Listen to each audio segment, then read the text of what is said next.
Sobretudo o que se deve guardar, guarda o teu coração, porque dele procedem as saídas da vida. Provérbios 4, 23. Se eu tentasse em vão moldar meu discurso segundo modelos elevados, eu deveria hoje comparar o coração humano com a antiga cidade de Tebas, de cujos 100 portões multidões de guerreiros marchavam. Como era a cidade, tais eram seus guerreiros. Como era a sua força interior, tais eram aqueles que saíram dela. Eu poderia então insistir na necessidade de guardar o coração, porque é a metrópole de nossa força, a cidadela e o arsenal de nossa humanidade. Deixe a fortaleza principal se render ao inimigo e a ocupação do resto deve ser uma tarefa fácil. Deixe a fortaleza principal ser possuída pelo mal e toda a terra deve ser invadida. Em vez disso, porém, tentarei fazer o que possivelmente posso fazer por meio de uma metáfora humilde e de uma figura simples que será facilmente compreendida.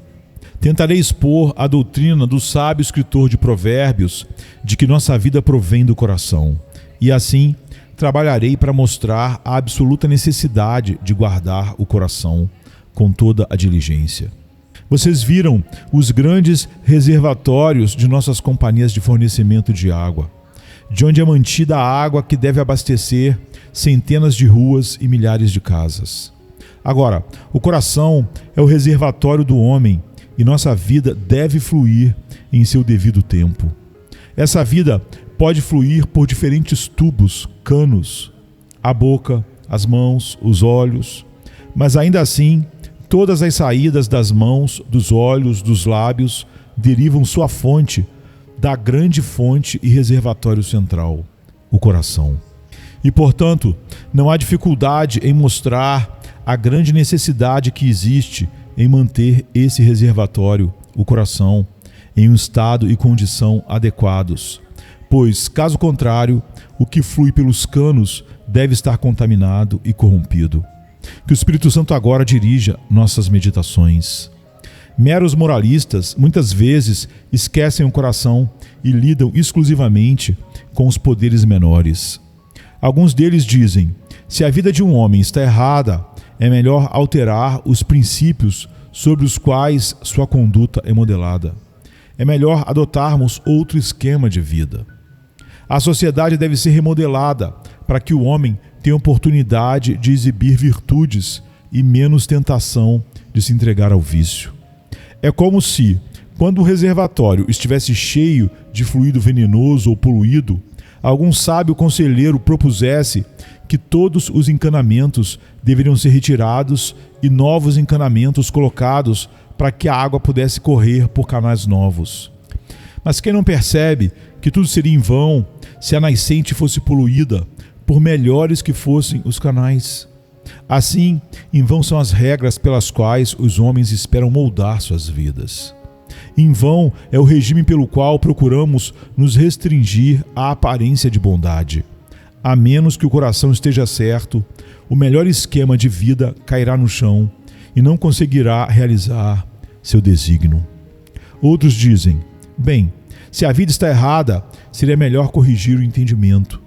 Você deve informar a mente e o julgamento do homem, educá-lo, ensiná-lo melhor, e quando sua cabeça estiver bem informada, então sua vida será melhorada.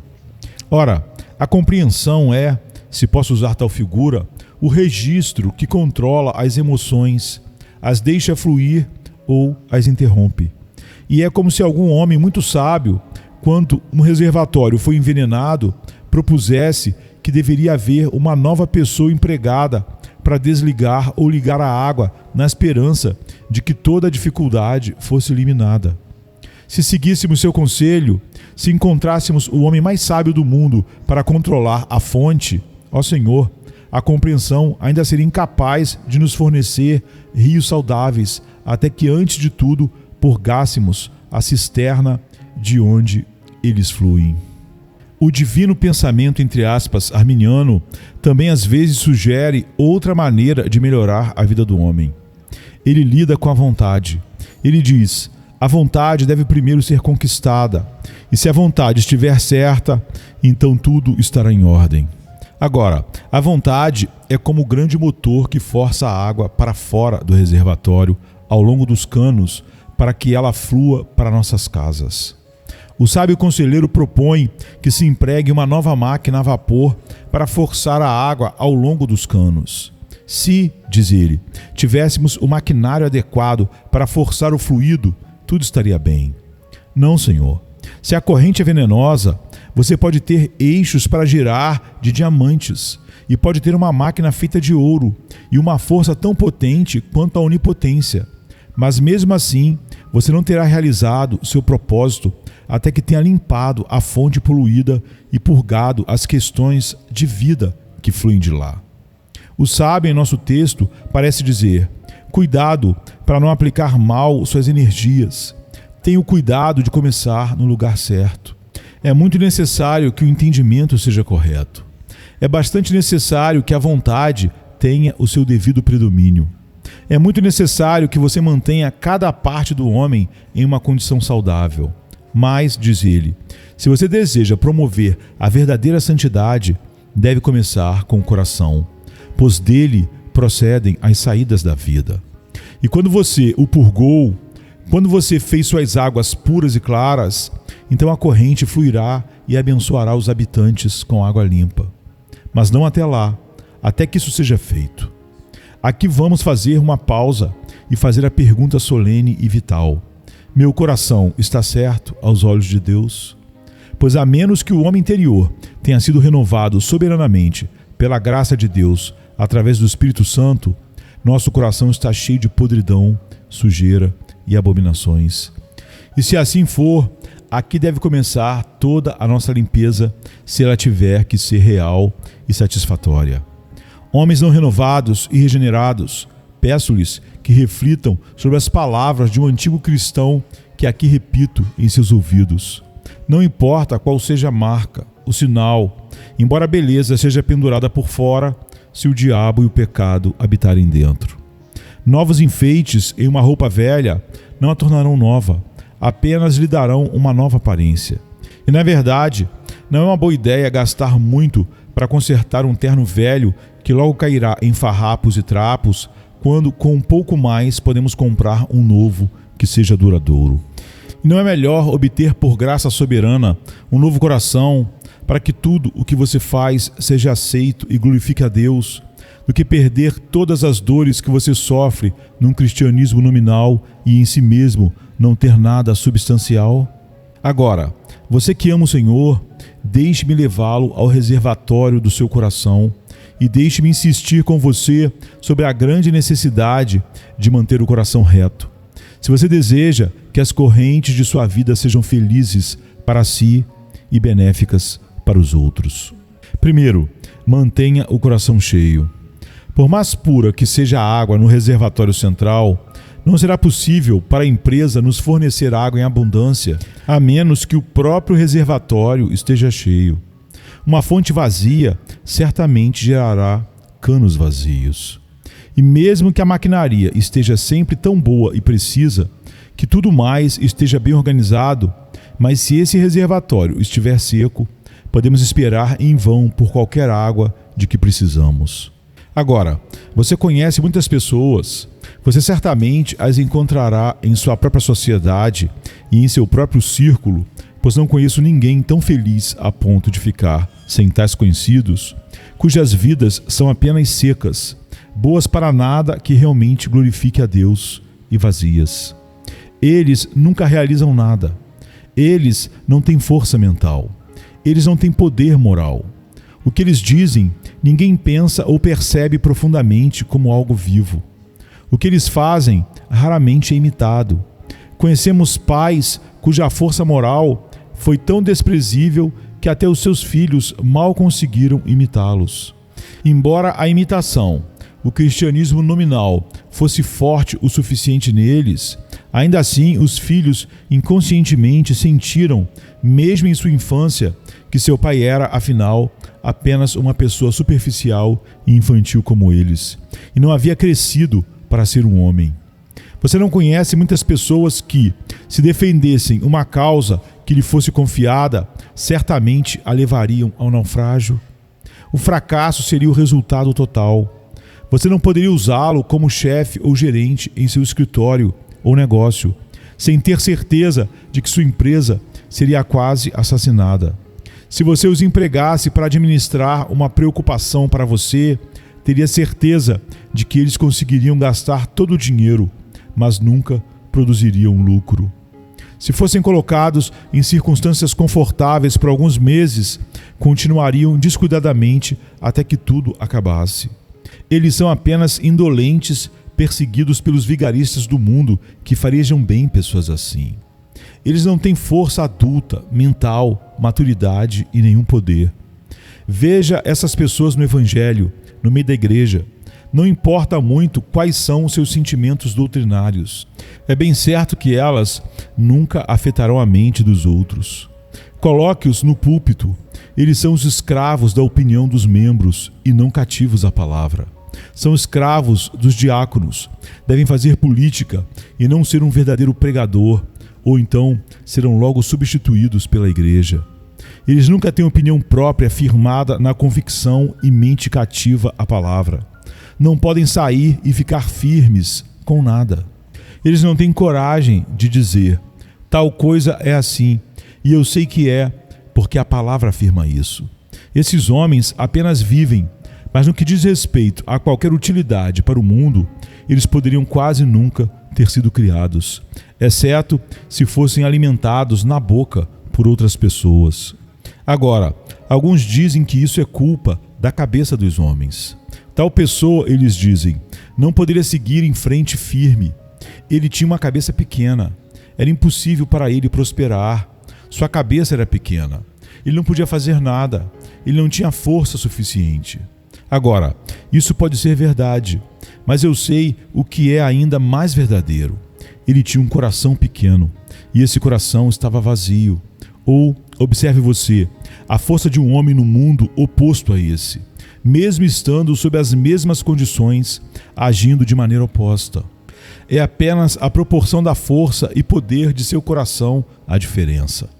Um homem de coração pleno é sempre um homem poderoso. Se ele está errado, então ele é poderoso para o erro, infelizmente, como Paulo antes da conversão. Se a coisa está em seu coração, ele certamente a tornará notória, mesmo que seja um engano absoluto. Deixe um homem ser ignorante.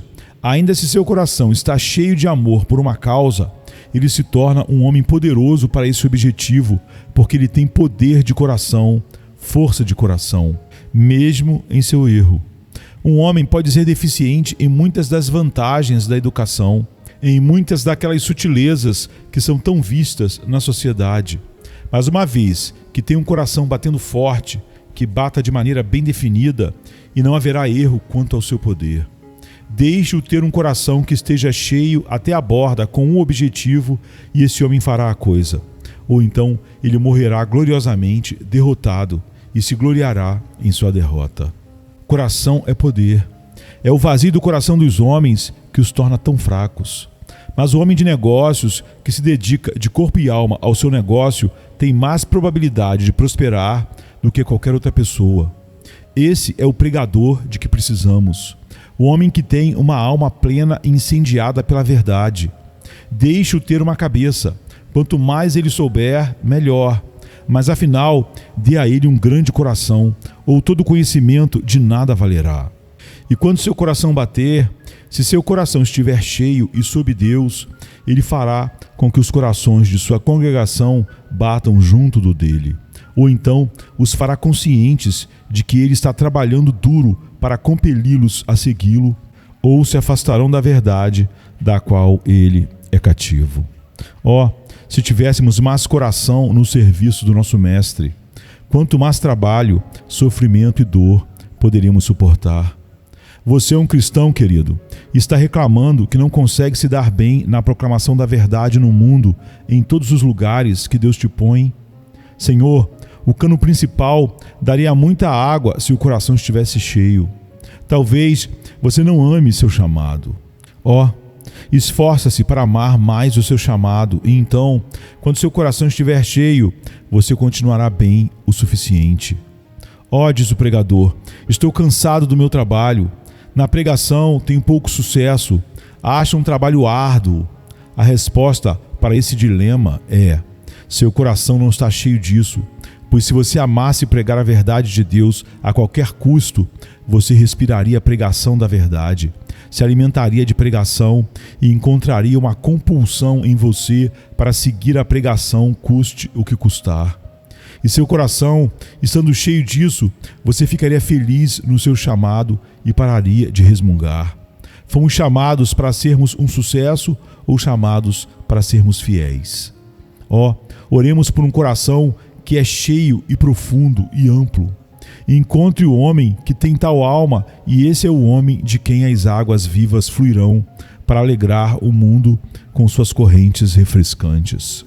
Aprenda então a necessidade de manter o coração cheio e deixe a necessidade fazer você fazer esta pergunta: mas como posso manter meu coração cheio? Como minhas emoções podem ser fortes? Como posso manter meus desejos ardendo e meu zelo inflamado? Cristão, há um texto que explicará tudo isso. Todas as minhas fontes estão em ti, disse Davi. Se você tiver todas as suas fontes em Deus, seu coração estará cheio o suficiente. Se você for ao pé do Calvário e ficar lá seu coração será banhado em amor e gratidão. Se você frequentar o vale do descanso e lá conversar com seu Deus, é lá que seu coração estará cheio de calma resolução. Se você sair com seu mestre para o Monte das Oliveiras e com ele olhar para uma Jerusalém ímpia e chorar por ela com ele, então seu coração estará cheio de amor pelas almas que nunca morrem e que viverão para sempre longe de Deus. Se você continuamente extrai seu pulso, sua vida, todo o seu ser do Espírito Santo, sem o qual você não pode fazer nada, e se você viver em comunhão íntima com Jesus, não haverá medo de ter um coração seco. Aquele que vive sem oração, aquele que vive com pouco coração, aquele que raramente lê a palavra, aquele que raramente olha para o céu em busca de uma nova influência do alto, ele será o homem cujo coração se tornará seco e estéril.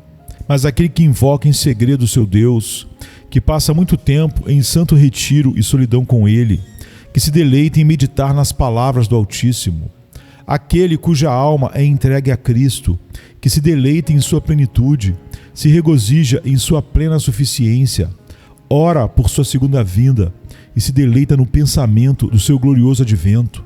Tal homem, eu digo, terá um coração transbordante. E como é o seu coração, assim será a sua vida.